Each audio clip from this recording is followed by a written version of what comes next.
Hi everybody, welcome back to my YouTube channel. Thank you for tuning back in. Today we're going to be talking about the topic of empathy. Yes, I've had to address this topic more than once in the last 2 months, and I decided to dedicate a whole video on my channel for it.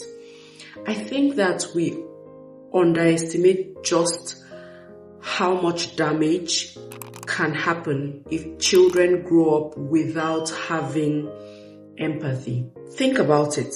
Where do you think all these things that are happening in this world stem from? The brutal killings, people just kill people like that without blinking an eyelid. Go to the work environment, people are ruthless in the ways that they're handling their staff.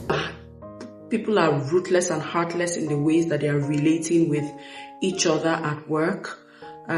Just think about it. Like, people do not know how to be human. People don't know how to give consideration to the next person in this world that we live in. There's so much wickedness. And one of the reasons is because some of these people have grown up not knowing what empathy is all about. Maybe because nobody taught them. In Light Haven, one of the things that we're trying to achieve is to teach different aspects of character explicitly so that people are exposed to these things, because character can be sought, caught, and taught. So if we don't intentionally teach some children these things, they will never know it. And so that's why we do some of the things that we do. So without wasting much of your time, I'm going to give you 5 tips that you can use to intentionally teach your children. Whether you're a teacher or you're a parent, you can use these tips to intentionally teach your children and imbibe the value of empathy in them, at least to some degree. So let's jump right in. Like with everything I teach, the first thing I would say is that let your life be the example. Your children need to see you being empathetic to people. I think it was 2 months ago, I granted an interview with Kaftan TV. I think I'm going to insert the slot in here. I was asked the question about empathy, and I was saying that you need to be careful the way you treat people because your children are watching. It's mind-blowing when I see how people are mean to others in this world. I'm not saying I'm a perfect person. I don't get it right every time in my relationships with people. However, for the sake of our children, we need to tone it down a bit when we are dealing with people, because these children will see us doing these things and they will not even know where to draw the line, and they will go overboard. How do you speak to the people that work for you? How do you speak to the people that come around you? How do you react when things happen to you? Just generally, how do you handle people when your kids are around?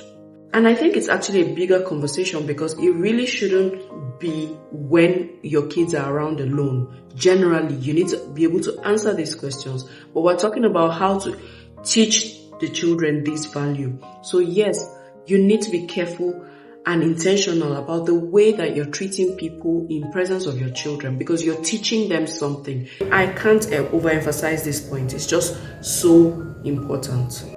If you see your child tomorrow being very nasty to people out there, it's not far-fetched. It's because somebody around them, maybe you or the other parent or the other adults in their lives, have exposed them to that type of attitude. So now that we know better, let's do better, okay? Parenting is all about intentionality. Tip 2, teach your children to look at things from the other person's point of view. Introduce them to perspective taking, okay? So when they come to you with issues, or if they feel bad about things, you need to help them look at the angle the other person might be coming from. I'm not saying make excuses for your child being treated poorly. Address what needs to be addressed, but at the same time, you need to be able to help your child look at things from the other side as well. maybe this is why, and this is why, and this is why this happened.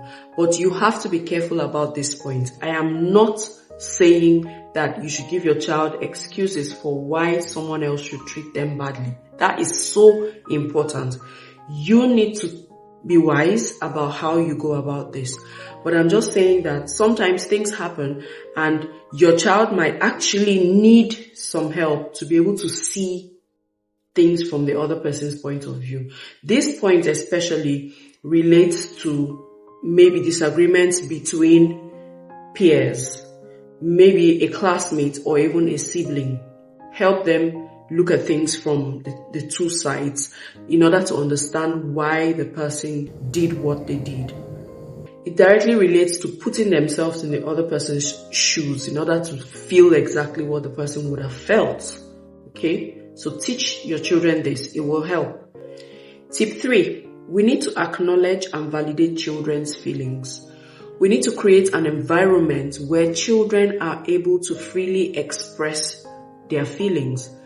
I think that this point is speaking to me first, because sometimes I get really, really impatient when my children are not handling their emotions well, when they are, boiling over for things that I seemingly term as little.